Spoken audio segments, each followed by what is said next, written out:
పొలము లోకము, మంచి విత్తనములు రాజ్య సంబంధులు, గురుగులు దుష్టుని సంబంధులు. వాటిని విత్తిన శత్రువు అపవాది. కోత యుగ సమాప్తి. కోత కోయువారు దేవదూతలు. దేవుని వాక్యం త్రోవపక్క నుండి వారు వినువారు గాని నమ్మి రక్షణ పొందకుండునట్లు అపవాది వచ్చి వారి హృదయములో నుండి వాక్యమెత్తుకొని పోవును. అందు బలవంతులైయుండుడి.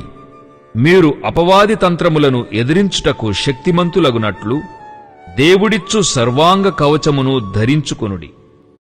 మరియు అతడు నిందపాలై అపవాది ఉరిలో పడిపోకుండునట్లు సంగమునకు వెలుపటి వారి చేత మంచి సాక్ష్యము పొందినవాడై ఉండవలెను.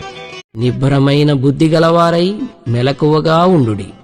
మీ విరోధి అయిన అపవాది గర్జించు సింహము వలె ఎవరిని మృంగుదునా అని వెదకుచూ తిరుగుచున్నాడు.